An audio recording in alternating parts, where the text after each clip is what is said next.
states to enact their own laws under the concurrent list and ratify them later. Nayanthara Rai joins in on this important story. Nayanthara.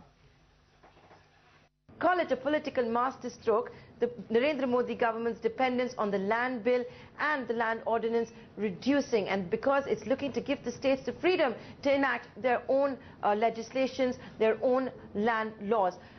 This government has been saying the land acquisition is not going to be possible because of the 2013 Land Acquisition Act mandating a 51% consent clause and also making it necessary to carry out a social impact study.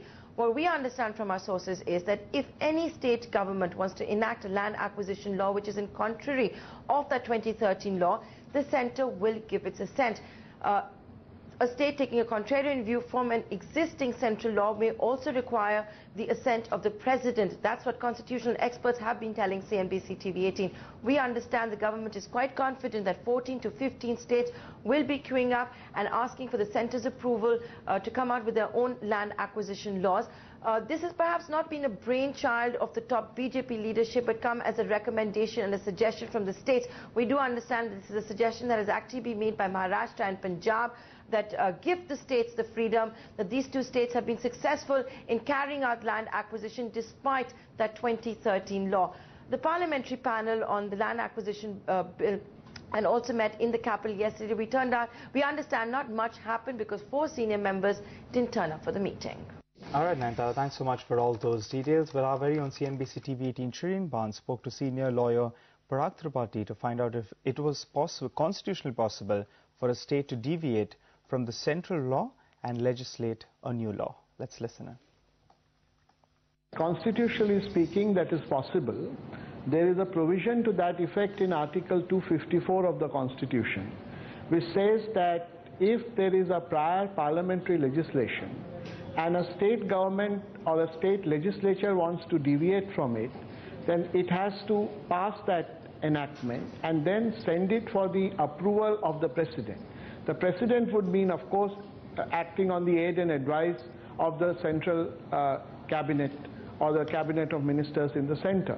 So if the President is duly apprised of what is the deviation which is sought, and he then grants his assent to it, then an enactment will come into force in that state which may be repugnant or which would be repugnant to some aspect of the existing parliamentary law. Okay. The premise of the Constitution provided for that. Okay, you're saying the Constitution provides for that. So let's take a hypothetical example.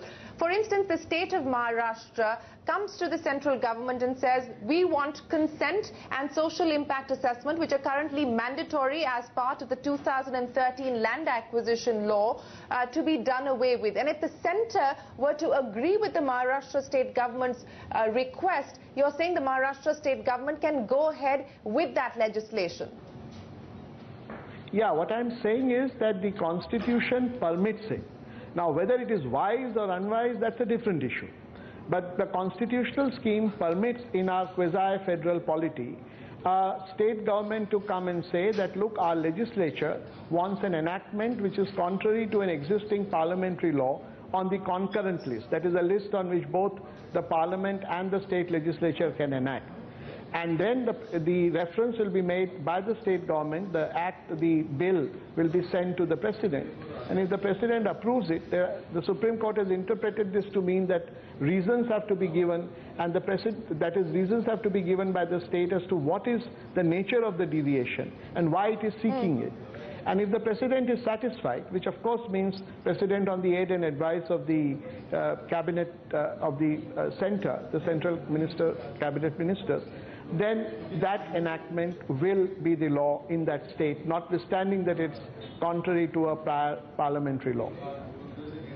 So once again, just to get the technicalities right, the centre will then not need to amend the central law, but it would require the President's assent to give the state government the go-ahead to make the changes and deviate from the central law under the concurrent list. So the 2013 law would not need to be amended in order for states to deviate from it. Yeah, the 2013 law will remain as it is, but in that state, a law which is deviating from 2013 with the presidential assent will be the law. But that will be a law only in that state. and Parliament can always enact a law, can then amend it or enact it in a manner that it overrides the state law. But that is a later option available to the Parliament. That's the constitutional scheme. Okay, well, now moving on, and in fact back to Nayanthara on another CNBC TV 18 exclusive. Sources suggest that the government is mulling more liberal FDI regime in the media sector and may in fact open up the sector further. Nayanthara Rai joins in with more details, or rejoins us with more details on this important story. That's right. What I understand from my sources is that the government is seriously looking to rationalize the FDI policy and open up the media sector with respect to foreign direct investment. What I understand from my sources and what is on the cards is that the FDI cap for print media as well as for news broadcasts could be hiked to 49%. I've not been able to get clarification as yet whether this is going to be made under the automatic route, though that would seem very, very unlikely. But of course, that's the big headline, that you may see the FDI cap for print media as well as news broadcasts being hiked to 49%. What I also understand from my sources is that the policy that is being discussed internally at the moment between various government departments is that we could see a cap on the equity that the largest Indian shareholder has to hold.